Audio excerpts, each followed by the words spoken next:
হামজা চৌধুরী বাংলাদেশের হয়ে খেলবেন তা আগেই নিশ্চিত হয়েছিল, তবে অপেক্ষা ছিল তার দেশে আসার। এর আগেও হামজা দেশে এসেছেন, কিন্তু এবারের আসার গুরুত্ব অনেক বেশি, কারণ বাংলাদেশের ফুটবলার হিসেবে এবারই প্রথম দেশের মাটিতে পা রাখলেন হামজা। তাই তার আশাকে ঘিরে স্বাভাবিকভাবেই দেশের ফুটবলে তৈরি হয়েছে উৎসবমুখর পরিবেশ। চলুন জেনে নেওয়া যাক তাকে নিয়ে কেন এমন প্রত্যাশা আর উন্মাদনা। ১৯৯৭ সালের ১ অক্টোবর ইংল্যান্ডে জন্ম হামজার। ফুটবলার হিসেবে বেড়ে উঠেছেন লেস্টারের একাডেমি থেকেই। ফুটবলার হিসেবে নিজেকে গড়ে তুলেছেন সেখানেই। ইংল্যান্ডের বয়সভিত্তিক দলের হয়েও ৭ ম্যাচে মাঠে নেমেছেন তিনি।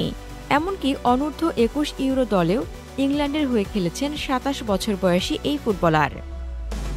লেস্টারের একাডেমি মাঠে বেড়ে উঠলেও পেশাদার ফুটবলার হিসেবে ক্যারিয়ার শুরু করেন লিগ ওয়ান ক্লাব বার্টন আলবিয়নের হয়ে।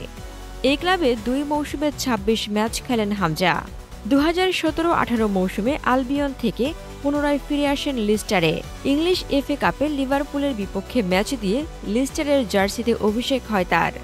লিস্টারের হয়ে হামজা খেলেছেন ৯১ ম্যাচ, যেখানে গোল করেছেন একটি। লেস্টার থেকে ওয়াটফোর্ডের ধারে খেলতে যান হামজা। বর্তমানে শেফিল্ড ইউনাইটেডের হয়ে খেলছেন তিনি।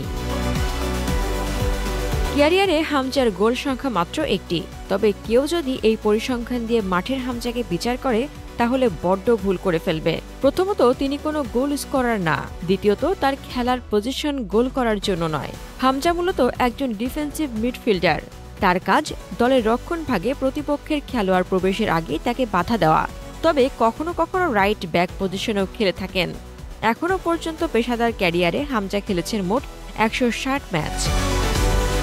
ডিফেন্সিভ মিডফিল্ডার ও রাইট ব্যাক ২ পজিশনে খেললেও হামজা বেশি কার্যকরী প্রথম পজিশনেই। তার বড় শক্তির জায়গা বল ডিস্ট্রিবিউশন।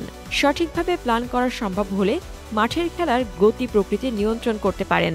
চলতি মৌসুমে শেফিল্ডের জার্সিতে ৮০% এবং লেস্টারের জার্সিতে ৮৯% সঠিক পাস দিয়েছেন হামজা। ফাইনাল থার্ডেও বল পাঠিয়েছেন হরহামেশাই। তবে রাইট ব্যাকে কিছুটা দুর্বল তিনি। রাইট ব্যাকে ভালো হতে হলে লং পাস ও ক্রসে অনেক ভালো হতে হয়। এখানে কিছুটা দুর্বল হামজা। লং বলে হামজার পাসিং অ্যাকুরেসি ৪০-এর কিছুটা কম। ফুটবল দলীয় খেলা। ১১ জনের এই খেলায় হামজাকে দলের বাকি ১০ সদস্য কিভাবে সাহায্য করতে পারবেন সেটা এখন সময় বলে দেবে। তবে হামজার অন্তর্ভুক্তি যে বাংলাদেশের ফুটবলকে অন্য মাত্রায় নিয়ে যাবে তা অনুমান করাই যায়। এই দক্ষিণ এশিয়ার অন্যতম সেরা তো বটেই। তর্ক সাপেক্ষে দক্ষিণ এশিয়ার বর্তমান সেরা খেলোয়াড় এখন বাংলাদেশের হামজা। আগামী ২৫ মার্চ এশিয়ান কাপ বাছাইয়ের ম্যাচে ভারতের মুখোমুখি হবে বাংলাদেশ। সে ম্যাচে বাংলাদেশের জার্সিতে অভিষেক হবে ইংলিশ ক্লাব শেফিল্ড ইউনাইটেডের হয়ে খেলা এই ফুটবলার।